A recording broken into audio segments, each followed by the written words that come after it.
कितनी सौभाग्यशाली हूँ मैं कि मुझे एक बहुत ही प्रभु के महान संत जो दुनिया में मशहूर हैं, ब्लीडिंग फीट अपोस्टल के नाम से, अर्थात भारत में जो लहू पैरों के लहू बहाने वाले प्रभु के प्रेरित थे, वो थे साधु सुंदर सिंह।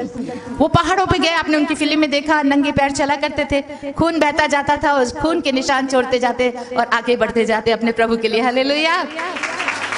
वो मेरे मामा जी थे, मेरी माँ के भाई, और उनके महान जीवन से हम लोग भी आशीषित हुए। मेरे पापा डिस्ट्रिक्ट कलेक्टर थे, सरदार प्रताप सिंह, बहुत बड़े जमींदार थे, काफ़ी धन दौलत था, 30 करोड़ की संपत्ति के मालिक उस जमाने में के थे, बहुत सी ज़मीन जायदाद, फिर बड़े रिस्पेक्टफुल इंसान कहलाते थे। लैलपुर उस समय पाकिस्तान हिंदुस्तान नहीं बना था, उसमें उनका नाम बहुत फेमस है, पुराने लोग उनको आज भी याद करते हैं। शादी होगी मेरी मम्मी और दोनों के, 12 साल हो गए, कोई औलाद नहीं थी, और उस समय बिल्कुल निराश हो गए थे, टूट चुके थे। डॉक्टरों ने भी जवाब दे दिया था, हर जगह मत्थे टेके, कहीं भी कोई आस नहीं हुई, वहां से भी निराश होकर बैठे हुए थे। और उस समय साधु सुंदर सिंह ने आके कहा, निराश मत हो, एक है जो हमें सब कुछ दे सकता है, वो है यीशु मसीह। और उनके लिए प्रार्थना की, प्रार्थना के बाद कहा, अगले साल तुम्हारे यहाँ बच्चे होंगे। हालेलुया। और वैसा ही हुआ। 1926 में साधु सुंदर सिंह की प्रार्थना के द्वारा मेरी मम्मी को जुड़वा बेटों की आशीष मिली, और ये बहुत बड़ा चमत्कार था। और साधु सुंदर सिंह ने कहा, पहला फल और 10वां भाग परमेश्वर का होता है, तो अपना पहला फल जो संतान है उसमें से पहला बेटा परमेश्वर को देना है। लेते हुए तो हम बहुत खुशी से लेते, कोई हमें दे, और देने के समय जब कहा जाए देना पड़ेगा तो कई लोग छोड़ देते चर्च भी। 10वां भाग का अगर पास्टर बोल दें, वह नहीं जाएंगे, 10वां भाग मांगते हैं, ये मांगते हैं, वो चले जाते हैं, और लेने के लिए यहाँ मिल रहा है तो दौड़े आते हैं ना। तो इसी तरह दूसरे लोग ऐसा सोचते, लेकिन मेरी मम्मी पापा ऐसे नहीं थे। वो मेरी मम्मी ने खुशी से कहा, मैं दूंगी, मुझे परमेश्वर ने 2 बेटे दिए, एक हमारा है, एक उसका है। हालेलुया। साधु सुंदर सिंह ने कहा, नहीं मेरी बहन, तू एक देगी, प्रभु तुझे और बहुत से बच्चे देगा। जैसे हन्ना को उसने दुआ करके मांगा था, एक बेटा सैमुअल मिला, और उसने कहा था, जो भी मुझे मिलेगा वो भी मैं प्रभु को दे दूंगी। उसने दे दिया बेटा सैमुअल, है ना। उसके बाद पता फिर उसको कितने बच्चे हुए, किसी को मालूम है? उसको फिर प्रभु ने 5 बेटे दिए, बेटियां भी दी। हन्ना को आप उसी के पढ़ के देखिए, उसी अध्याय में पहले सैमुअल में सब लिखा हुआ है। तो ये था आशीष फलती है जब हम देते हैं। हम बीज बोते हैं तो ही बढ़ता है ना। अगर इतने से दाने चावल के या धान के या गेहूं के आप रख छोड़ते हैं, ये बढ़ेगा सोचें तो रख के ऐसे पोटली में बांध के रखेंगे तो बढ़ेगा नहीं। उसको मिट्टी में बो दो मतलब दे दो। और जब हम उसको बो देते, एक दाना बोते हैं और वहां से कितने दाने निकलते हैं, बहुत सारे। तो ये है आशीष का कारण। मेरी माँ ने कहा, मैं दूंगी। उन्होंने अपना पहला बेटा, जिनका नाम था किशन सिंह, साधु किशन सिंह, साधु सुंदर सिंह ने उनको बचपन में ये नाम दिया और कहा, ये मेरी तरह साधु बनेगा और ये भी मेरी तरह दुख उठा के मसीह की सेवा करेगा। और वो भी हुआ। तो जब उन्होंने दान दे दिया, फिर साधु सुंदर सिंह ने कहा, बहन तेरा घर बच्चों से भर जाएगा, प्रभु इतने देगा। लो जी, फिर तो शुरू हो गई लाइन पे लाइन, बच्चों के बाद बच्चा, बस होते होते 5 बेटे और प्रभु ने दे दिए। 7 बेटे हो गए और 3 बेटियां, 10 बच्चे हुए। और आपके सामने जो खड़ी है, मैं 10 नंबर हूँ, 10 के बाद ही हुई बस। प्रभु का धन्यवाद। और मैं 10वां भाग प्रभु ने लेना था ना, इसलिए प्रभु ने मुझे वहां पर जन्म दिया। मुझे पहले से ही माँ के पेट से ही प्रभु ने अपने लिए चुन लिया। Praise the Lord, hallelujah. हमारे पंजाबी में कहते हैं टिड करोड़ी, मतलब आखिरी पेट से आने वाली, बिल्कुल बेकार, कमजोर सी, बिल्कुल अजीब सी थी मैं। मेरे दूसरे बहन भाई बड़े तंदुरुस्त, हेल्थी, मोटे ताजे, सुंदर सुंदर, लेकिन मैं जन्म हुई तो बिल्कुल कमजोर सड़ी सी। और दूसरे भाई बहन बाद में सब अमेरिका में सेटल हो गए हैं। हमारे 6 भाई और 2 बहनें, और मैं बड़े मेरे भाई और मैं ही इंडिया में थी। जब मम्मी पापा इंडिया पाकिस्तान अलग अलग हो गया और हमें यहाँ करोल बाग में हमारे डैडी को जगह मिली, यहाँ के सेटल हो गए थे। 1950 में मेरा 53 में मेरा जन्म हुआ। और उसके कुछ दिनों के बाद ही मेरी मम्मी की डेथ हो गई और उसके बाद मेरे डैडी भी चले गए और मैं अकेली हो गई, अनाथ, बहुत दुखी। मेरे भाई साधु किशन सिंह, वो भी प्रभु की सेवा जगह जगह करते थे, बीच बीच में कभी आके मिलते थे। लेकिन इस बीच हमारे डैडी की जो प्रॉपर्टी थी, सब बहन भाइयों को बांटने के बाद हमारा शेयर भी हमें मिला, 6 करोड़ की जायदाद। और वो पैसा रुपया, उसके लिए मुझे मारने की कोशिश की गई। मेरे रिश्तेदारों ने स्लो पॉइजन का इंजेक्शन दे के मारना चाहा, लेकिन परमेश्वर जीवन देने वाला परमेश्वर है, उसने मुझे चुना हुआ था। इसलिए ठीक टाइम पे मेरे भाई ने आकर दुआ की और दुआ किया हुआ पानी मेरे मुंह में डाला और एक ही बात कही, प्रभु तू जीवन देने वाला परमेश्वर है, तू मुर्दों को जिंदा करने वाला परमेश्वर है, मेरी बहन को इसी वक्त जीवन दे और ये तेरी गवाह बनेगी और सारे संसार में तेरा प्रचार करे, इसके लिए तू इसको जीवन दे। मेरे प्यारे बहन भाई, 5 साल की उम्र में ही परमेश्वर ने मुझे जिंदा किया, जीवन दिया। हालेलुया। और पानी पीने के बाद जहर में जो था उल्टियां होके निकल गया और प्रभु ने मुझे स्वस्थ कर दिया। ये मैंने अपने जीवन में पहली बार देखा। उद्धार करता भी वही है, जीवन दाता भी वही है और मृतकों को बचाने वाला भी वही परमेश्वर है और मुझे उसने जिंदा किया। मेरे बहन और भाइयों, यशाया 26 का 19 वर्ष में देखिए एक बहुत सुंदर बात वचन आपको यहाँ देखने को मिलेगा। 19वां पद कोई पढ़ दे तो भी अच्छा है, अगर आपके पास है बाइबल तो। यशाया, तेरे मरे हुए लोग जीवित होंगे, मुर्दे उठ खड़े होंगे। हे मिट्टी में बसने वाले लोग, हे मिट्टी में बसने वाले जाग कर जय जयकार करो, क्योंकि तेरी ओस ज्योति से उत्पन्न होती है और पृथ्वी मुर्दों को लौटा दे। मुर्दों को लौटा दे। तेरे मरे हुए लोग जीवित हो उठेंगे। हालेलुया। कितना सुंदर वचन परमेश्वर का यहाँ पे कहता है, मरे हुए जीवित हो जाएंगे और पृथ्वी उनको वापस लौटा देगी। कितना सुंदर परमेश्वर का वचन कहता है, तेरे मरे हुए लोग जीवित होंगे, मुर्दे उठ खड़े होंगे।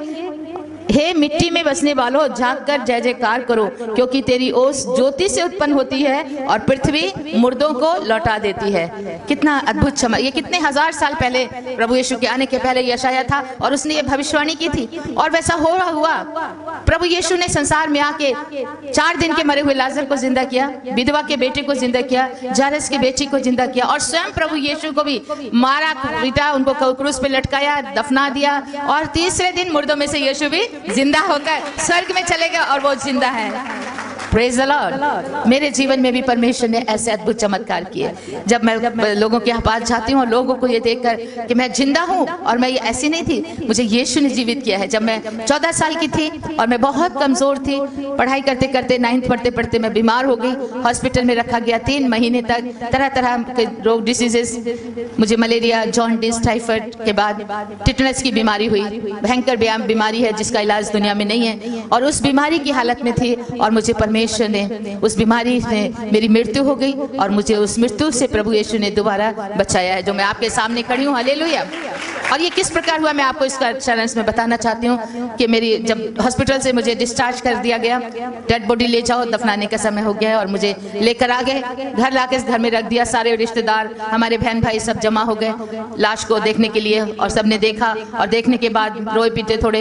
मेरे भाई, दूसरे बहन भाई तो अमेरिका में थे, कोई नहीं था, बड़े भाई साधु किशन सिंह ही थे, लेकिन मेरे चाचा ताए सब लोग आ गए और उन्होंने देखा और कहा चलो इसका अंतिम संस्कार करेंगे। लेकिन मेरे भाई ने कहा, मेरी बहन यीशु मसीह को मानती थी, मैं अपने मसीही बहन भाइयों के पास जाऊंगा, पादरी के पास, चर्च में करेंगे। और इससे वो लोग नाराज हो गए और वो रूठ के चले गए, जा मर, हम नहीं तेरा कुछ करेंगे, और वो चले गए। मेरे भाई ने कहा कोई बात, कहते तुम अगर हमारी मानोगे तब हम तुम्हारे साथ देंगे, नहीं तो नहीं, हमने जरूरत नहीं है। वो चले गए। पादरी साहब से बात की तो पास्टर जी ने कहा हमारे चर्च के ग्रेवयार्ड में दफनाएंगे और उन्होंने आके देखा, लाश को धुलाया निलाया और उसके बाद कब्रिस्तान ले जाने के लिए कफिन बॉक्स भी लेकर आ गए रेडीमेड। सब तैयारियां करते करते टाइम ज्यादा हो गया। उन्होंने कहा अभी तो रात में तो कब्र खुदने से खुद ही नहीं जाएगी, टाइम लगेगा, आज रात छोड़ देते हैं, कल सवेरे इसको ले जाया जाएगा।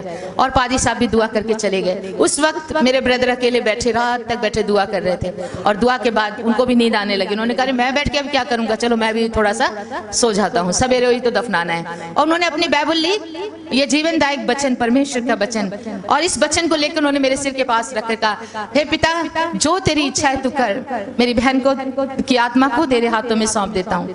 और इतनी बात कहकर वो जाकर अपने बिस्तर पर लेट गए और उनको गहरी नींद आ गई। और जब उन्होंने प्रभु के हाथ में समर्पण कर दिया, ठीक उसी समय से प्रभु के दूत आ गए और वो मेरी सेवा करने लगे। एक ने एक तरफ से मेरा हाथ पकड़ा, दूसरे ने दूसरी तरफ से हाथ पकड़ा। इतना सुंदर मुझे लग रहा था, बहुत प्यार से वो मुझे उठा के और लेके चलना शुरू कर दिया और मुझे बादलों के ऊपर उड़ाते हुए लेके जा रहे थे। बहुत अच्छा लग रहा था। और बादलों के ऊपर जाते जाते इतना अच्छी जगह पहुंचे जहां चारों तरफ रोशनी ही रोशनी थी और बहुत सुंदर माहौल था और वो परमेश्वर का स्वर्गराज था। और वहां पर सोने के घर बने हुए थे, सोने की सड़कें थी, उन पर चलते हुए ले जा रहे थे। और मैंने देखा वहां बहुत सुंदर सुंदर गार्डन भी थे, बड़े प्यारे प्यारे लोग वहां मुझे नजर आए जो सफेद बस्तर पहने, सिरों पर सोने के मुकुट लगे हुए और बहुत आदर सम्मान से मुझे अपने पास बुला रहे, आइए आपका स्वागत है हम लोग के साथ में। तो मुझे इतना आनंद आ रहा था, मैं कभी भी ऐसा सोचा नहीं था कि मैं इतनी भाग्यशाली होंगी कि मुझे प्रभु के राज में जगह मिलेगी। अमूमन लोग देखते हैं कि पहले नरक में जाते हैं फिर स्वर्ग में, कभी ऐसा दर्शन देखने वाले, पर प्रभु ने मुझे वहां का दर्शन नहीं कराया, सीधा मुझे स्वर्ग में प्रभु ने लेके वो जगह दिखाई। और उसके बाद एक बड़े हॉल के अंदर लेके गए जिसमें एक बहुत बड़ा सिंहासन रखा हुआ था। हालेलुया, महिमा का सिंहासन, प्रभु यीशु का सिंहासन, और प्रभु यीशु सिंहासन पर विराजमान थे। उनके सामने ले जाके मुझे खड़ा किया गया और स्वर्गदूत पीछे चले गए। मैं वहां अकेली कांप रही थी, थर-थर। प्रभु की उपस्थिति और महिमा इतनी भरी हुई थी कि मैं अपनी आंखें नहीं खोल पा रही थी, इतना लाइट और इतना आनंद भरा माहौल था।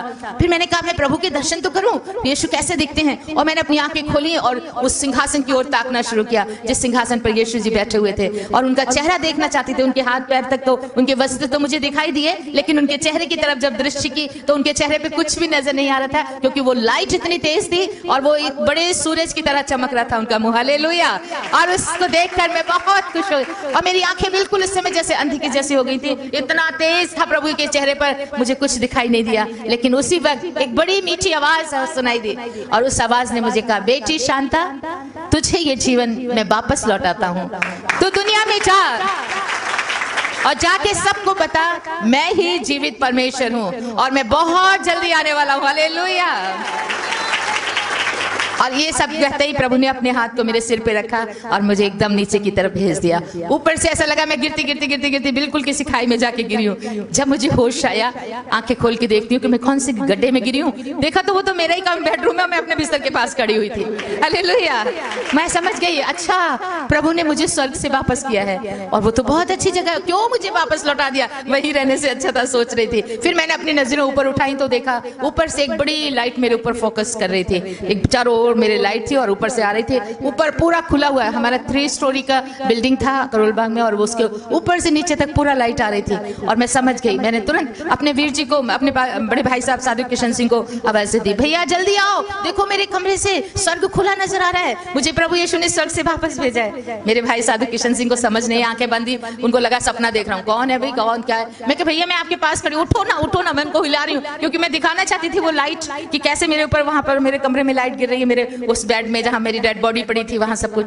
तो मेरे भाई कहते कौन है, तो क्या चाहिए। मैं कहा भैया मैं शांता हूँ आपकी बहन। कहते हो ही नहीं सकता, वो मर गई हो, उधर उसकी लाश पड़ी है। मैं कहा भैया मैं मर रही थी लेकिन मैं अब जिंदा हूँ, क्योंकि मैं यीशु ने मुझे जिंदा कर दिया है।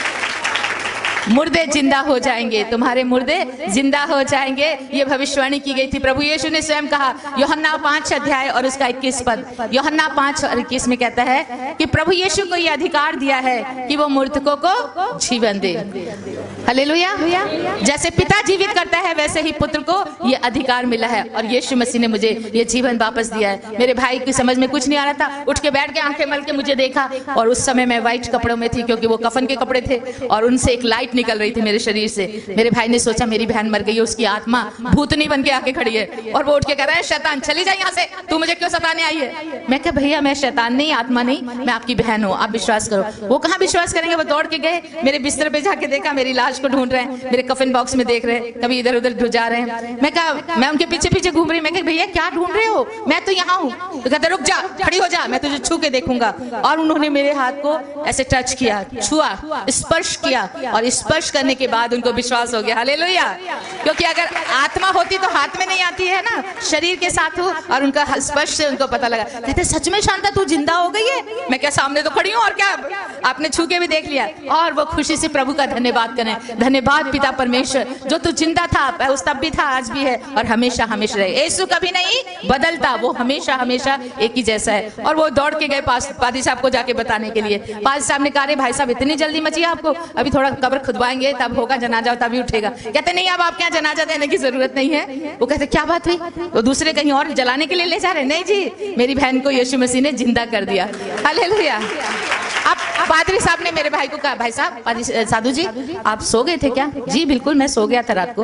ओ तभी आपने कोई सपना देखा होगा, वो जिंदा नहीं हुई है, वो मरी है, लाश है वहां पर। मेरे भाई ने कहा वहां लाश नहीं, आप चल के देखो वो जिंदा खड़ी है। और पादरी साहब भी भाग कर आए और मुझे जिंदा देखकर बहुत प्रभु का धन्यवाद दिया। और उन्होंने कहा बाइबल से मैंने हजारों बार लोगों को बताया, लेकिन आज मैंने देख लिया है यीशु आज भी जिंदा करता है। हालेलुया। यूहन्ना 1 अध्याय और उसके 4 पद में पढ़िए, वहां क्या कहता है? उसमें जीवन था और वो जीवन मनुष्यों की ज्योति था। यूहन्ना 1 का 4 पद, किसमें जीवन था?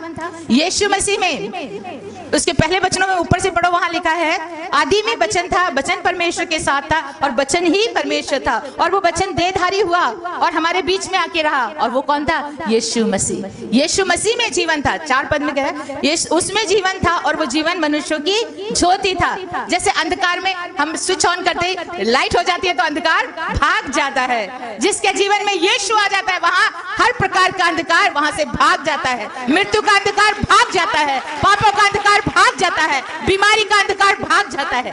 मैं आपके सामने गवाह हूं, प्रभु ने मेरे जीवन से हर प्रकार का अंधकार दूर कर दिया।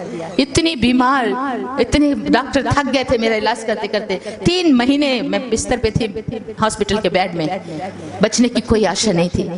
भयंकर बीमारी टिटनेस जिसका कोई इलाज नहीं, उसमें मेरी मृत्यु भी हुई। मुझे प्रभु ने स्वर्ग का दर्शन कराया, हालेलुया। और आज इस संसार में मुझे उसने भेज दिया है, जाओ बेटी हर जगह जाके बताओ कि मैं ही जीवित परमेश्वर हूँ और बहुत जल्दी आने वाला हूँ। और ये है क्योंकि उसके हम गवाह हैं और हम यीशु के दास हैं। वो हमसे ये सेवा चाहता है कि सबको बताना। उसी दिन मैंने निर्णय कर लिया, पहले वाली शांता मर गई है, मेरा पहला जीवन खत्म।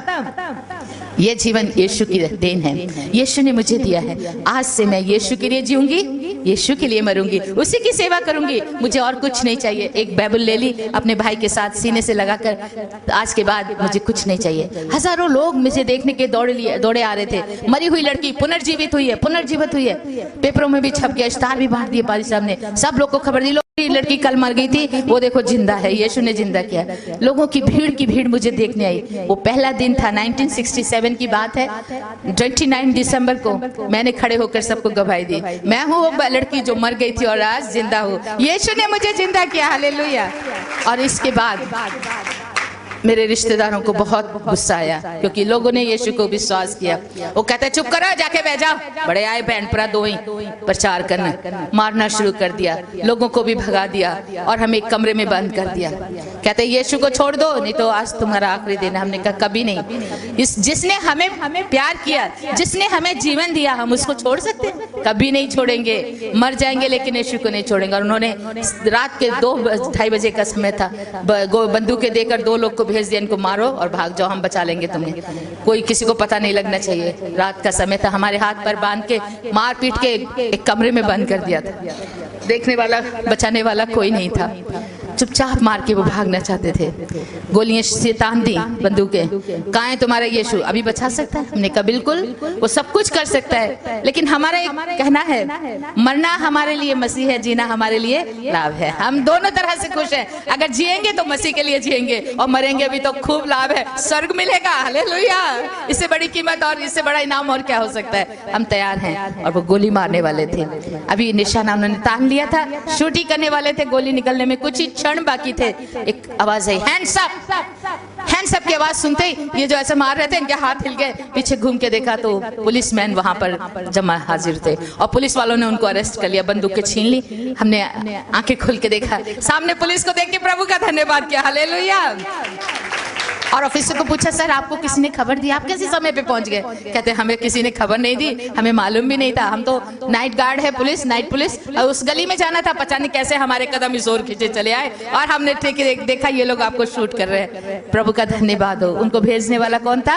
यीशु मसीह। ठीक समय पे तीसरी बार मुझे मौत से यीशु मसीह ने बचाया। मैंने देख लिया, मैंने पक्का कर लिया, कोई चीज 3 बार पक्की हो जाती है ना, 3 बार। यीशु ने मुझे पूरी तरह से जीवन दिया। मेरे प्यारे बहन भाइयों, मैंने कहा बस मुझे ना ये धन दौलत, ना ये रिश्तेदार, ना ये घर बार, ये ना ये वो चाहिए। मैं प्रभु की सेवा के लिए जाऊंगी। अपनी बाइबल ली, अपने भाई के साथ घर से निकल गए। पुरानी दिल्ली सब्जी मंडी और रेलवे स्टेशन तक जाना था।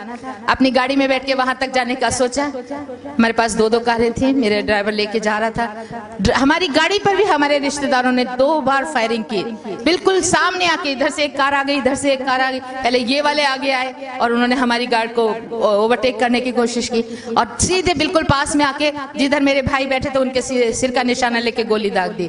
लेकिन जैसे ही गोली निकली ठीक उसी समय ऐसा लगा जैसे किसी ने हमारा सिर पीछे कर दिया। दोनों भाई के बहन भाई का सिर पीछे चला गया, गोली इधर से उधर खिड़की में चली गई, हमें नहीं लगी। हालेलुया। दूसरी फायरिंग भी ऐसे हुई, वो भी गोली उधर चली गई, हमें नहीं लगी। तो इस तरह 5 बार हमें मौत से प्रभु ने बचाया। इसी दिल्ली शहर की बात है, वहां से हम थोड़ा दूर था, वहां तक स्टेशन पहुंच गए और सोचा प्रभु जी जहां तू ले जाना चाहता है वहां की गाड़ी हमें दिखा, हम वहीं जाएंगे। तो वो जैसे स्टेशन पहुंचे आसाम की ट्रेन खड़ी थी और हम उसमें देख के सोचा यहीं चले जाएंगे, प्रभु शायद हमें आसाम ले जाना चाहता है। हमने कभी आसाम का नाम नहीं सुना, कभी गए नहीं, कुछ किसी को जानते नहीं। भाई ने कहा चलो टिकट ले लेता हूँ। जब उन्होंने पॉकेट में हाथ डाला तो उनका मनी पर्स नहीं था। अरे मनी पर्स भी घर में छोड़ के आ गए और पॉकेट में मेरे एक पैसा भी नहीं है, अभी टिकट का क्या करें। ठीक उसी समय यहाँ के एक पास्टर दौड़े आए, उन्होंने बताया आपके रिश्तेदार तलवारें लेकर आपको मारने के लिए आ रहे हैं, आप जल्दी से जल्दी शहर छोड़कर चले जाइए। जैसे उन्होंने आके बोला हमने कहा हाँ जी हम तो जाने के लिए तैयार हैं, गाड़ी भी तैयार है, लेकिन हमारा पर्स तैयार नहीं है, वो घर में छूट गया, टिकट के लिए पैसे नहीं है। वो तुरंत कहते हैं कोई बात नहीं मेरे पास है, मैं लेके आता हूँ। उन्होंने टिकटें लाई और हमें चलती गाड़ी में जल्दी से उठा दिया और गाड़ी चलती जा रही है। तो भी मेरे भाई ने पूछा पाली साहब वहाँ के किसी भाई बहन का कोई एड्रेस है तो मुझे बताइए, हमारे पास तो कोई एड्रेस नहीं है। भाई साहब को याद था, उन्होंने जल्दी जल्दी अपनी डायरी से निकाला पेपर और फाड़ के उस पर लिखकर एड्रेस देना चाहा और कुछ रुपए भी देना चाहा हमारी जर्नी के लिए, लेकिन वो दे नहीं सके। गाड़ी इतनी फास्ट हो गई, वो देते रह गए और वो भी नीचे गिर गया, हाथ में हमारे नहीं आया और हम लोग उसमें सफर करना शुरू कर दिया, किसी भी एड्रेस के बिना, एक भी पैसे के बिना। कहाँ जा रहे हैं हमें पता नहीं, कितना दूर है ये भी पता नहीं था, क्या होगा ये भी पता नहीं, लेकिन एक विश्वास था यीशु हमारे साथ है। हालेलुया। प्रभु यीशु ने कहा तू ना डर ना घबरा, मैं तेरे साथ हूँ और मैं तुझे कभी नहीं छोड़ूंगा, मैं जगत के अंत तक तुम्हारे साथ हूँ। ये प्रभु का वादा है और उसी भरोसे चल पड़े। मैं छोटी थी, अभी कुछ जानती नहीं थी, इतनी बड़ी बीमारी के बाद प्रभु ने मुझे चंगाई दी और मैं ठीक थी, मृतकों में से जिंदा किया और इतनी कमजोर थी उस समय, बच्चों को तो खाने की आदत होती और मैं काफी बड़े परिवार से संबंधित हूँ। मेरे पापा डिस्ट्रिक्ट कलेक्टर थे, किसी चीज की कमी तो थी नहीं घर में। कभी भूख नंग क्या होती है मैंने कभी अनुभव नहीं किया, मैं जानती भी नहीं थी, हर चीज मुझे उपलब्ध थी। लेकिन ये पहला दिन था मेरे जीवन का, कहूँ तो परीक्षा। प्रभु के लोगों को प्रभु पहले टेस्ट करता है ना, इंटरव्यू में पहले इंटरव्यू लेते फिर ही जॉब मिलता है जैसे, और इसी तरह ये हमारा इंटरव्यू का है या परीक्षा का है। तो मुझे ये पहला सहना बहुत मुश्किल था। भूखे रहना पड़ेगा, मेरे भाई ने कहा, प्यासे रहना पड़ेगा, देश विदेश जाना पड़ेगा, कोई तो पसंद करेंगे तो ग्रहण करेंगे, कोई नहीं तो धुतकार देंगे। शांता, ये बहुत मुश्किल जीवन है। साधु बनकर जीना, आपने फिल्म में देखा साधु सुंदर सिंह की, मेरे मामा जी की, कितना मुश्किल था। एक जवान लड़का हो तो वो तो सह सकता है, लेकिन एक छोटी बच्ची या 13-14 साल की आपकी बेटियां हैं, आप देख रही हैं, आप बैठी हैं, कितनी कमजोर और नाजुक होती है। और उस हाल में मैं बहुत भी कमजोर थी और मेरे भाई ने मुझे समझाया, शांता बहुत मुश्किल जीवन है, तुम रहने दो, तुम घर वापस जाओ और तुम स्कूल में पढ़ो। मैं कहा नहीं, मैं अब पढ़ूंगी प्राइवेट, लेकिन मैं यीशु की सेवा करूंगी, चाहे कितने भी दुख आए, चाहे मुझे भूखा रहना पड़े, नंगा रहना पड़े, लोग मुझे मारे पीटे सताए, मैं नहीं छोड़ूंगी यीशु को, मैं चाहूंगी मैं यीशु की सेवा करूंगी। जिसने मुझे जीवन दिया है अब मैं उसकी हूँ, उसके लिए जीना है, उसी के लिए मरना है, नहीं रुकूंगी। और भूखे प्यासे उस ट्रेन में 5 दिन तक हमने सफर किया। एक टुकड़ा रोटी भी हमें खाने को नहीं मिला था और एक बिस्किट या चाय कप भी लेने के लिए हमारे पास पैसे नहीं थे। मेरे भाई ने कहा किसी से मांगना नहीं है, किसी के आगे हाथ फैलाना नहीं है, देख दिया तो परमेश्वर तब खाएंगे, मांगना है तो परमेश्वर प्रभु यीशु से मांगना है, इंसानों से नहीं मांगना है। मैं कहा ठीक है मेरे भाई। हम इस तरह दुआ करते बैठे रहते, कोई खाना खाने के लगता वहां से उठ के दूसरी तरफ चले जाना या बैठ के आंखें बंद करके दुआ में घुटनों पे बैठ जाना, और जब वो खत्म करते तब आंखें खोलते, हम किसी की तरफ देखेंगे भी नहीं, मांगेंगे भी नहीं। इस तरह 1 दिन बीता, 2 दिन बीता, 3, 4, 5 दिन ऐसा। मैंने सोचती हूँ अभी कि मैं अगर उसे प्रभु को नहीं जानती तो शायद मैं जरूर मर गई होती, क्योंकि 5 दिन कोई बच्चा भूखा रहे बहुत मुश्किल है ना। लेकिन मैं प्रभु का धन्यवाद करती हूँ, उसने मुझे ताकत दी। हालेलुया। और मैं इस तरह बैठी रही, सिर्फ पानी पीकर हमने गुजारा किया। मुझे आज भी याद है और परमेश्वर ने मुझे थोड़ा भी कमजोर होने नहीं दिया। और इस तरह छठे दिन हम वहाँ रंगिया जंक्शन असम का पहला स्टॉपेज है, गुवाहाटी से पहले आता है, वहाँ उतर गए। हमने कहा चलो चलो अब कोई चिंता नहीं है, किसी पास्टर के घर या किसी विश्वासी के घर चले जाएंगे और वहाँ हमें खाने को मिलेगा। और हम पूछकर लोगों से यहाँ कोई चर्च है, यहाँ कोई क्रिश्चियन बहन भाई है, कोई यीशु को जानता है, हम प्रभु का वचन बताते। लोग कहते नहीं नहीं हमने नहीं सुना, जाओ जाओ जाओ, यहाँ कोई ईसाई नहीं है। पूरे शहर में हमने घूम घूम के देखा, एक भी चर्च नहीं, आज भी नहीं है। आप जाके देख सकते हो, उस शहर का नाम मैं दूंगी, एड्रेस दूंगी, रंगिया जंक्शन है, वहाँ कोई ईसाई नहीं, कोई चर्च नहीं, कोई प्रभु को जानता नहीं। पूरे दिन चल चल के पैर छिल गए, खून बहने लगा, भूख से बुरा हाल, कई बार बेहोश होकर नीचे गिर गई, फिर पानी के छींटे पाए, मुंह में पानी डाला, इस तरह उठाया। लास्ट में हमने कहा कहाँ जाए, कोई भी ग्रहण नहीं कर रहा है, सब धुतकार रहे थे, जाओ जाओ जाओ, हम लोग ईसाई नहीं, जाओ जाओ जाओ, हमारे यहाँ नहीं। उस समय बहुत अजीब सा माहौल था और हम थक हार के वापस स्टेशन पे आके बैठ गए। स्टेशन पर तो हम बैठ सकते हैं और किसी के हम कहाँ जाएं, और बैठ के हम दुआ कर रहे, प्रभु जी पता नहीं तेरी क्या मर्जी है, तू हमें यहाँ लाया, तू ही बता हम क्या करें। जब हम ऐसी दुआ कर रहे थे, एक बूढ़ा आदमी हमारे पास आया, वो बुजुर्ग आके पूछता है किसको ढूंढ रहे हो, कहाँ जाओगे। हमने कहा चर्च ढूंढ रहे हैं, कोई क्रिश्चियन बहन भाई है तो उनका पता है तो बताओ। कहते ना ना एठिन ना है, मतलब यहाँ नहीं है कोई चर्च, वो दूर एक जगह है, रंगी उसको हरी सिंगा बोलते हैं, वहां पर है क्रिश्चियन मिशन हॉस्पिटल है, मिशन स्कूल है, क्रिश्चियन लोग केवल वहां रहते हैं और यहाँ कहीं भी नहीं मिलेंगे आपको। बहुत दुख लगा, अरे ऐसी भी एक जगह है जहाँ एक भी क्रिश्चियन नहीं है। तो ठीक प्रभु तभी हमें यहाँ लेके आया, आप तो बढ़िया जगह हमें प्रभु ने लेके आया है, हम जाएंगे उस गांव में, कहाँ भी है वहां पहुंचेंगे और वहां से शुरू करेंगे। ऐसा सोच के मेरे भाई ने पूछा अच्छा भैया बताइए कितना दूर होगा और कैसे जा सकते हैं। कहते हैं ये सामने टैक्सी खड़ी हैं, गाड़ियाँ खड़ी हैं। जब टैक्सी गाड़ी बोली तो हमने अपनी पॉकेट छूना शुरू कर दिया, क्योंकि पैसे तो थे नहीं, गाड़ी में कैसे जा सकते हैं बिना उसके। पूछा अरे भैया ये बताइए कि वहां तक चलकर जाने वाला कोई शॉर्टकट है ना, शॉर्टकट है, कितना है, ये जो है रेलवे लाइन, इसके ऊपर पर चलते चले जाइए, बहुत नजदीक है, ज्यादा नहीं है, केवल 10 किलोमीटर, 10 किलोमीटर, और वो भी पैदल चलना। मेरे भाई ने मुझे कहा शांता चलो चलेंगे।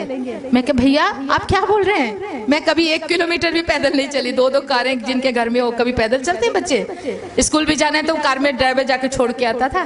मैं कहा नहीं मैं नहीं चल सकती हूँ, मेरे में शक्ति नहीं है, मेरे पैर छिल चुके, 6 दिन की भूखी, मेरा मुश्किल है, प्रभु मदद करेंगे, मैं नहीं चलूंगी। मेरे भाई ने कहा अच्छा चलो तो प्रभु से मांगते हैं, प्रभु मदद करेगा, वो आशीष देगा। और मेरे भाई ने मेरे सिर पे हाथ रख के दुआ की, प्रभु मेरी बहन को शक्ति दे, हम चल के वहां जाएंगे। मेरी नजरों में वो दृश्य आ रहा है आज भी, उन बड़े बड़े पत्थरों पर, कांटों पर चलकर जाना, रेलवे लाइन के ऊपर क्या होते हैं बड़े बड़े पत्थर, और रात का समय 6 बजे वहाँ घोर अंधेरा हो जाता है, वो सामने जंगल जाता है, बड़ा फॉरेस्ट था, उसके अंदर से चल के जाना पड़ा। जोंके, सांप, बिच्छू तरह तरह के हमारे पैरों में काटते और झंझना के रह जाता, गिर जाती ठाम से। रेलवे लाइन ट्रेन उसके ऊपर सिर में चोट लग गई, वहां से भी खून, हाथ पैरों से भी खून बह रहा है। फिर उठ के चलते चले जाना, इस तरह चलते गए चलते गए चलते गए। 10 किलोमीटर चलना बहुत मुश्किल होता है, जो चलने वाले नहीं हैं उनके लिए। मेरे भाई तो बहुत चलते थे, 20-20 किलोमीटर बर्फ के ऊपर चल के उन्होंने साधु सुंदर सिंह की तरह सेवा की है, लेकिन मैं कभी नहीं चली थी, मेरे लिए पहला मौका था चलने का, और वो भी पत्थरों पे, कांटों पे चलना बहुत मुश्किल। लहू लुहान हो गए थे मेरे पैर और खून बहता जा रहा था और आंखों से आंसू बहते जा रहे थे। मेरे भाई ने पीछे मुड़ के मुझे देखा और मेरी आंखों से बहते आंसू देखकर मुझे डांट के कहते हैं शांता ये क्या हो रहा है, ये आंखों से आंसू क्यों निकल रहे हैं? लहू बहता तो बहता जाए यीशु के लिए, लेकिन आंसू नहीं बहाना है। मैंने कहा भैया मैं लड़की हूँ, बहनों को, माओं को, बेटियों को जब थोड़ा भी दुख होता है तो जल्दी से आंसू निकल आते हैं ना। मेरे भाई ने कहा नहीं नहीं तुम यीशु की बेटी हो। यीशु ने क्रूस पे क्या लहू तो बहाया, आंसू बहाए थे क्या? नहीं, उसने उफ तक नहीं की। और क्या सताने वालों को बाप इन्हें माफ कर, क्योंकि ये नहीं जानते। और उसने कहा है याकूब 1 अध्याय में, प्रभु यीशु ने क्या कहा है, याकूब 1 और उसके 2 पद में वहां पर कहता है, अपने चेलों को भी प्रभु यीशु ने कहा था जब लोग तुम्हें सताएं, मारे, पीटे, दुखी करें तो क्या करना? खुशियां मनाना, नाचना, गाना, क्योंकि तुम्हारे लिए स्वर्ग में बड़ा फल है। याकूब 1:2 में कहता है, ऐ मेरे भाइयों जब तुम नाना प्रकार की परीक्षा में पढ़ो तो इसे बड़े खुशी की बात समझो, क्योंकि तुम्हारे लिए स्वर्ग में बहुत बड़ा उपहार है। खुशियां मनाओ। मेरे पाजी कहते हैं, मेरे भाई साहब कह रहे थे साधु किशन सिंह, शाम तक खुशी मनाओ, रो मत। मैं कहा खुशी अभी कैसे? हाँ चलो नचो गाओ पंगड़ा पाओ। मैं क्या पंगड़ा पत्थर दे होते कंडिया दे होते? कहते चलो फिर गाना गाओ। और फिर हम लोग गाना गाते गाते प्रभु की स्तुति करते उस गांव में पहुंच गए। रात के 12:30 बजे के टाइम में जाके एक दरवाजा खटखटाया और उस दरवाजा खोल पहले तो खुला नहीं बहुत देर तक। फिर मैं जोर से बोली, माँ जी बहन जी दरवाजा खोलिए, हम लोग प्रभु के लोग। और उस घर की माँ का दिल पसीजा और उन्होंने हमारे लिए दरवाजा खोल दिया। और खोलने के बाद पूछा कहाँ से आए हो, कौन हो? हमने कहा हम प्रभु के लोग हैं, बड़ी दूर से प्रभु हमें लेके आया।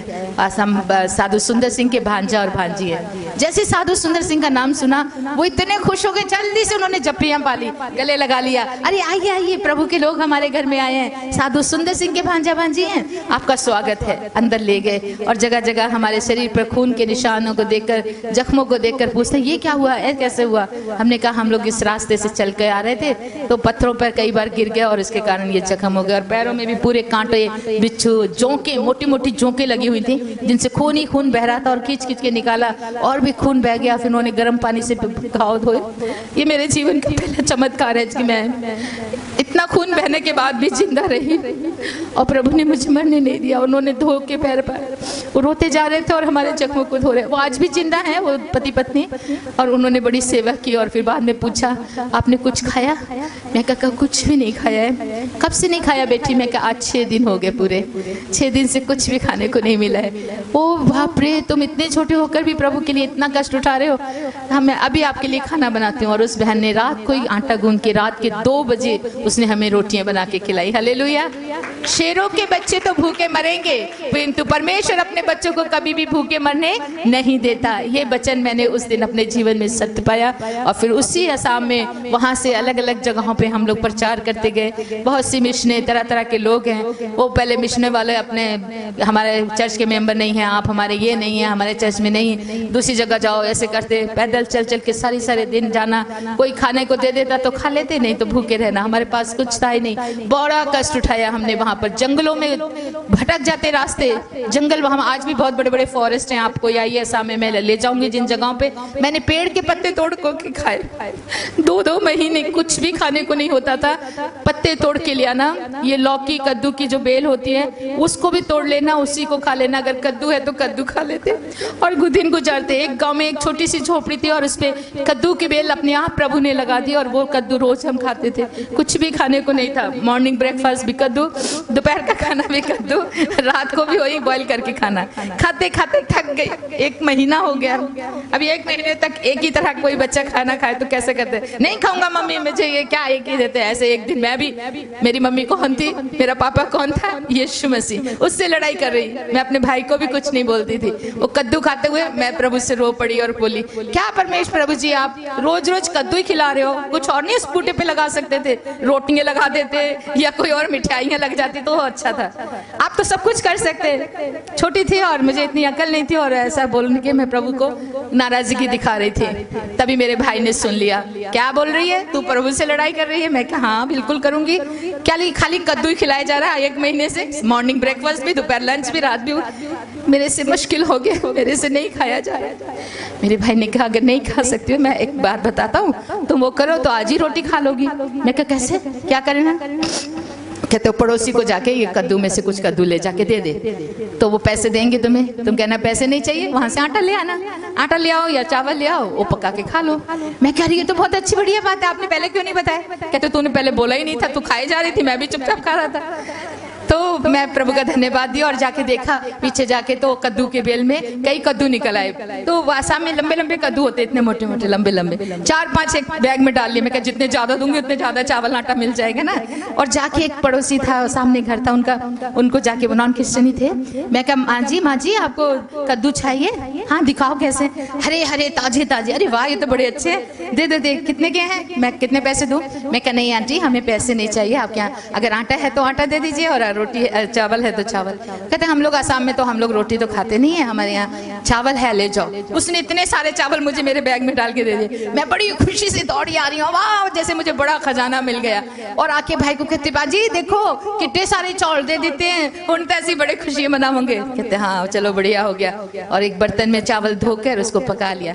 अब जब चावल पक रहा था तो मैंने कहा बाजी कि चौल इतना ही खाने हैं, ਇਹਦੇ ਨਾਲ ਤੇ दाल चाहिए, कड़ी चाहिए, जहाँ कोई सब्जी भी होनी चाहिए। कहते अच्छा तुम्हारे डिमांड्स बढ़ते जा रहे हैं, अभी पहले चावल मांगे अभी दाल भी चाहिए। तो मैं कहा हाँ मुझे तो दाल खाने का मन कर रहा है, चलो ठीक है हम बना देते हैं। मैं कहा आप कैसे बनाएंगे दाल?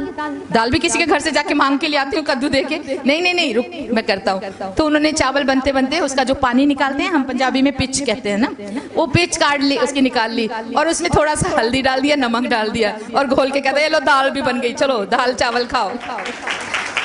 मेरे प्यारे बहन और भाइयों, आप विश्वास करोगे कि नहीं, जब हम खाने लगे तो सच में एकदम बढ़िया दाल का स्वाद आ रहा था। हालेलुया, प्रभु ने उसको दाल में परिवर्तित कर दिया था और वो बहुत टेस्टी खाना।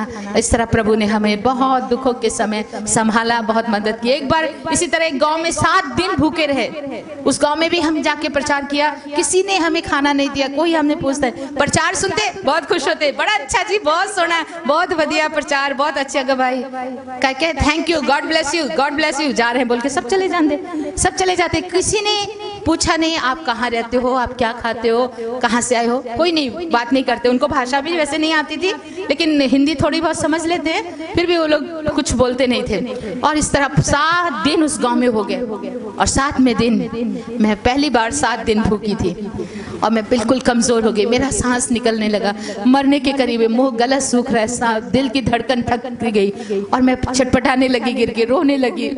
मेरे भैया मुझे देख नहीं सक रहे थे, उन्होंने अपनी बाइबल ली और वो चर्च में जाके बैठ के जोर जोर से प्रभु का धन्यवाद करने लगे। कहते मैं अपनी बहन को मरते हुए नहीं देख सकता, प्रभु तू चाहे तो मुझे भी ले जा, मैं जाने को तैयार हूँ। हम थक गए, पत्ते और हमसे खाए नहीं जा रहे हैं, खाना और है नहीं हमारे पास, इस गांव में किसी ने दिया नहीं है, तू जो मर्जी कर। वो वहाँ दुआ करे, इधर इस कमरे में लेटी लेटी मैं प्रभु से फिर लड़ना शुरू कर दिया। प्रभु बाइबल में यशाया 49 उसके 15 वर्ष में आपने तो कहा है कि एक माँ अपने बच्चे को भूले तो भूल जाए, परंतु मैं तुझे कभी नहीं भूलूंगा क्योंकि तुम्हारा चित्र मैंने अपने हाथों में बनाया हुआ है। मैंने कहा प्रभु जी आपने कहा कि मैं नहीं भूलूंगा, तो आपने शायद हाथ देखना भूल गए मेरे ख्याल से, तभी आपको मेरा चित्र नहीं दिखाई दे रहा है और मैं मरने वाली हूँ। इस तरह मैं रो के प्रार्थना कर रही थी और तभी प्रभु की वाणी मुझे सुनाई दी। मुझे बहुत ही मीठी और गूंजती हुई आवाज आई, बेटी शांता उठ उस कोने में देख, बेटी शांता उठ और उस कोने में देख। 3 बार ये शब्द आया। आंखें खोल के मैंने इधर उधर देखा, यहाँ तो कोई भी नहीं है, ये आवाज कहाँ से आई? तभी मुझे याद आया, अच्छा सैमुअल की तरह शायद परमेश्वर मेरे से बात करना चाहता है। और मैं उठ के बैठ गई घुटनों में, मैं कहा प्रभु बोल, मैं सुन रही हूँ तेरी दासी। तब तीसरी बार आवाज आई, शांता उस कोने में देख। मैंने देखा, कहाँ देखूं, कौन सा कोना देखूं, ऐसे ही देख रही थी, अचानक ऊपर से एक लाइट ऐसे चमकी, मैं और ज्यादा डर गई, ये क्या लाइट है? और वो लाइट एक कोने में गिरी, जिस झोंपड़ी के अंदर हम ठहरे थे, एक साइड कोने में बोरे बारे बस कुछ जबड़ा सामान पड़ा हुआ था, जो उनके चर्च का स्टोर हाउस का सामान था, वो एक साइड में पड़ा हुआ था। मैंने कहा अच्छा प्रभु इधर मुझे कुछ दिखाना चाहते, मैं देखूंगी। और धीरे से मैं उठ के गई और वहाँ कपड़े उपड़े थे, दरियाँ दुरियाँ हटाई, एक बोरा मिला, उस बोरे में कुछ बंधा पड़ा था। मैं कह रही इसके अंदर कुछ खाने का होगा, और बोरा खोल दिया। खोलने के बाद उसमें एक डिब्बा निकला, दूध का टीन का डिब्बा, उसको हिलाया तो उसमें आवाज आने लगी। ओ मैं समझी अच्छा ठीक है, शायद इसी में कोई चना वना खाने की चीज होगी, पहले कोई रहता था उसका सामान है, इसमें बर्तन वर्तन भी थे।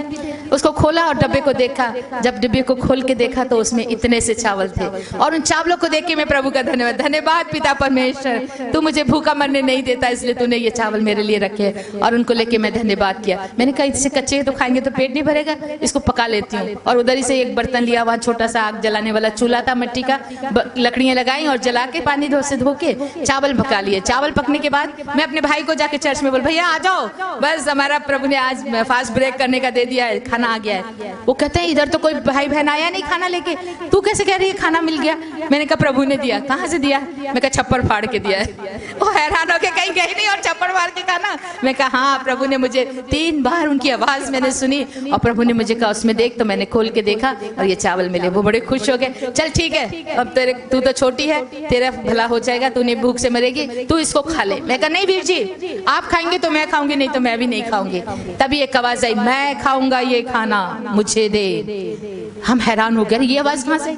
उधर इस झोंपड़ी के दरवाजे के बाहर एक बुजुर्ग खड़ा था, उसकी लंबी चिट्टी दाढ़ी, लंबे सिर के केस और उसके आंखों की लाइट बड़ी तेज चमक रही थी और उसका चेहरा बड़ा भोला, बड़ा प्यारा। और वो कहता है मुझे दे ये खाना, मैं खाऊंगा। हमने कहा ये बाबा जी चलो, हम लोग नहीं आप ही खा लो। और हमने उनको बैठा दिया और जो थोड़ा सा भात 7 दिन के बाद मिले खाना वो भी उनको खिला दिया। और है क्या? हमने कहा नहीं जी और नहीं है। फिर उन्हें पानी मांगा, पानी दिया। पानी के बाद मेरे भाई को कहते हैं साधु किशन सिंह आपका एक जोड़ा वस्त्र मुझे दो, कपड़ा दो। मेरे भाई ने अपना कुर्ता उतार के उनको दे दिया, लीजिए। और कोई कपड़ा था ही नहीं चेंज करने के लिए, उसी को रात को धोते थे, उसी को पहनते। इवन मेरे पास भी एक ही ड्रेस कपड़ा हमारे पास नहीं। मैं सोच रही थी, मेरे भाई ने तुरंत अपना कमीज उतार के दे दिया, बूढ़े बाबा ने पहन लिया। बाद में कहता है नीचे वाला भी दे, ऊपर का ही खाली देखे नहीं होगा। मेरे भैया ने चादर बांधते थे जटों की तरह, उन्होंने अपनी चादर भी खोल के उनको दे दी, वो भी पहन लिया। फिर भी हमें नहीं छोड़ा, कहता है अभी 1 रुपया दो शांता तब मैं जाऊंगा। मैं कहा बाबा हमारे पास एक पैसा भी नहीं, अगर पैसा होता तो हम भूखे रहते 7 दिन। मेरे भाई ने कहा नहीं शांता ऐसा मत बोलो, आप देखो कहीं मिल जाए तो दे दो, नहीं तो माफी मांगो। मैं अभी कहाँ ढूंढूं?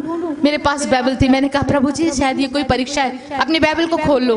बाइबल को जैसे खोला एकदम नया 1 रुपया का नोट, वो मैं कब रखा मैं नहीं जानती, लेकिन नया नोट देखते मैं खुश होगी। मैं कह रही बाबा है 1 रुपया है आपके लिए, देखो मिल गया, हमारे लिए तो वो था ही नहीं, ये कब रखा मालूम नहीं। और मैंने वो ले जाके वो रुपया उसको दे दिया। वो बहुत खुश हुए, हाथ में लेके दूसरे हाथ से मेरे सिर पे हाथ रख के कहते बेटी अब तुम्हें कोई चिंता करने की जरूरत नहीं है, मैं तुम्हारे साथ हूँ। मैं कहा हाँ बाबा जी आप भी आ जाओ, हम भी भूखे मरेंगे, आप भी हमारे साथ भूखे ही मरना पड़ेगा। वो हंसते कहते नहीं तुम नहीं समझी अभी। तभी वो कहता ठीक है मैं चलता हूँ। वो बाहर निकले, गेट के बाहर हम भी निकल गए। 2 जवान बाहर खड़े हुए पेड़ के नीचे, वो भी देख रहे थे। सामने खड़े होकर बुजुर्ग बाबा मेरे भाई को कहते हाथ मिला बेटे। मेरे भाई ने अपना हाथ उनके हाथ में दिया और मैं भी उनकी नजरें ऐसे उनकी नजरों से मिलाई। मुस्कुराता चेहरा, सुंदर आंखें और बहुत प्यार से बोलते बच्चों अब तुम्हें कोई दुख नहीं होगा, मैं तुम्हारे साथ हूँ, मैं तुम्हारे साथ हूँ। ये शब्द खत्म ही हुआ और वो बाबा अचानक ऐसे जाते जाते कहाँ गायब हो गए पता नहीं। वहाँ बिल्कुल कुछ नहीं है। मेरे भाई ऐसे देख रहे हैं, मैं भी देख रही हूँ, अरे ये कहाँ चला गया, ये कौन था? इधर उधर ढूंढ रहे हैं, इधर उधर देख रहे हैं। वो जो 2 जवान लड़के बाहर खड़े देख रहे थे वो भी भाग कर आगे, कहते अभी अभी यहाँ बूढ़ा है एक बंदा आपके सामने खड़ा था, वो कहाँ चला गया, वो कौन था? अब हम समझ गए कि वो कौन था। हालेलुया। जितने हम विश्वासी हम जानते हैं वो कौन हो सकता है? यीशु मसीह। हालेलुया। मत्ती 25 अध्याय 35 पद में पढ़ के देखिए। मत्ती 25 35 36 में क्या कहता है? मैं भूखा था और तुमने मुझे खाना खिलाया, मैं प्यासा था तुमने मुझे पानी पिलाया, मैं नंगा था तुमने मुझे वस्त्र दिए, मैं परदेसी था तुमने अपने घर में ठहराया, बीमार था मेरी मदद की, जेल में था मुझे देखने आए। लोगों ने कहा प्रभु जी हमने देखा। तो प्रभु जी ने क्या कहा? जो कुछ तुमने इन गरीब से गरीब लोगों के लिए किया वो मेरे लिए किया। हालेलुया। तैयार हैं आप इस बात को करने के लिए? प्रभु के राज में जब हम जाएंगे तो वो ये नहीं पूछेंगे आपने दिन में कितनी बार प्रार्थना की, कितने चैप्टर पढ़े, वो नहीं पूछेंगे। प्रभु ने ये वचन हमसे पूछना है। क्या है वहां 34 में लिखा है? मेरे पिता के आशीर्वाद पाए हुए लोगों आओ मेरे पास, मेरे स्वर्ग राज में मेरे अधिकारी हो जाओ, क्योंकि मैं भूखा था तुमने मुझे खाना खिलाया, मैं प्यासा था तुमने मुझे पानी पिलाया, मैं परदेसी था मुझे अपने घर में रखा, मैं नंगा था मुझे कपड़े दिए। जो कुछ तुमने गरीब के लिए किया वो मेरे लिए किया। हालेलुया। हम समझ गए और हमने कहा वो हमारा यीशु मसीह था। और उसी वक्त हम नील डाउन होके कहा प्रभु जी हमारे वस्त्र ही नहीं, हमारा भोजन ही नहीं, पैसा ही नहीं, हम अपना शरीर भी तेरे लिए कुर्बान करने को तैयार है, तू चाहे तो ले सकता है। हालेलुया। और उसी वक्त वहाँ एक और बुजुर्ग आ गया और पोस्टमैन था और उसके हाथ में एक पार्सल था और वो कहता पार्सल आपके लिए पार्सल है, साधु किशन सिंह और बहन शांता कौर के लिए। हम बड़े खुश हो गए, अरे भाई यहाँ तो अभी खाना ही नहीं मिल रहा है 7 दिन से, ये पार्सल कहाँ से आ गया, किसने भेज दिया? फटाफट पार्सल ले लिया, चलो कुछ तो होगा। और वो सिग्नेचर करा के पोस्टमैन चला गया। भाई ने कहा अरे इसमें होगा क्या? फ्रॉम एड्रेस के लिए दूसरी तरफ घुमा के देखा तो किसी का एड्रेस नहीं। अरे ये कैसा पार्सल है बिना एड्रेस का? उस इंसान को पूछ लेंगे। उसको देखा तो पोस्टमैन भी गायब हो गया, वो किस तरफ चला गया पता नहीं। तब उन्होंने क्या किया, उस पार्सल को थोड़ा ऐसा हाथों से दबा के देखा। दबाने से ऐसा लगा जैसे इसके अंदर कुछ खाने वाली चीज है, मतलब नरम नरम रोटियां होंगी या ब्रेड होगा, ऐसा सोचा। जब उसको खोल के देखा, मुझे लाके कहा शांता हो सकता है प्रभु ने किसी बहन को बोला होगा हम 7 दिन के भूखे हैं, किसी बहन ने रोटियां बना के या ब्रेड इसमें बना के पैक करके दिया है, लो खोलो और खाओ। मैं खुश हो गई रोटी का नाम सुनते, फटाफट उस पार्सल को खोला, लेकिन खोलते ही देखा उसके अंदर कपड़ा था, और वो 1-2 मीटर नहीं, पूरा 20 मीटर कपड़ा, और उसके अंदर 100 रुपए का note. Hallelujah, praise the Lord. पहले परमेश्वर के राज और धर्म की खोज करो तो तुम्हें सब कुछ दिया जाएगा। वो कपड़ा जो 20 मीटर था, उसमें मेरे भाई के 2 जोड़ा वस्त्र बन गए, मेरा भी एक ड्रेस बन गया, और वो जो 100 रुपया दिया, उस जमाने में 100 रुपया बहुत बड़ी चीज होती थी। आजकल तो 500 रुपया लेके जाओ तो इतना सा सामान आता है ना, तो कुछ भी नहीं आज के रुपए की वैल्यू। वो 100 रुपया प्रभु ने हमें दिया। कैसे दिया? हमने क्या दिया था? 1 रुपया। 1 रुपया के बदले कितना मिला? 100 रुपया। हालेलुया। 2 तो तुम्हें भी दिया जाएगा। 1 ड्रेस दिया, 1 ड्रेस के बदले 3 ड्रेस वापस मिल गए। हालेलुया। तो इस तरह उसी असाम में परमेश्वर हमारे साथ रहा। वो जो आखिरी वचन प्रभु जी ने बोला था, बेटी दुखी मत होना, अब मैं तुम्हारे साथ हूँ। सच में परमेश्वर ने, वो तब तक हमारा पीरियड था परीक्षा का, उसके बाद से प्रभु ने कभी भूखे मरने नहीं दिया। बहुत कष्ट था, बहुत मुसीबतें थी, उसके बाद भी हमने बहुत परेशानियों का सामना करना पड़ा। गांव-गांव जाके, जहाँ कोई भी यीशु को नहीं जानता, आज भी जाती हूँ मैं इन्हीं पैरों से चल चल के। आज भी मेरे खून के निशान लोगों ने अपने गांव में रखे हुए, आप जाएंगे तो देख सकते हैं। हम हाथ से काम भी करते थे, किसी से मांगता नहीं, कोई कलीसिया नहीं, गरीब लोगों के बीच में प्रचार, मैं ही खुद उनको ले जाके कुछ देना, कपड़े सिलाई कर करके मैं लोगों को देती, क्रोशिया का काम करती, बच्चियों को अपने, मैं गरीब बच्ची हैं मेरे पास, अभी मेरे पास 12 बच्चे हैं, अनाथ बच्चे हैं, बेसहारा बच्चे हैं, जिनको मैं अपने पास रखी। कोई चिंता नहीं, प्रभु है वो देगा, मुझे इसने दिया है तुम्हें भी मिलेगा, और वो परमेश्वर हमको दे रहा है सबको खाने को। 12 लोग वो हैं, 5 पास्टर प्रभु के दास हैं, वो भी सब मिलके 25 लोगों का खाना डेली परमेश्वर दे रहा है। हालेलुया।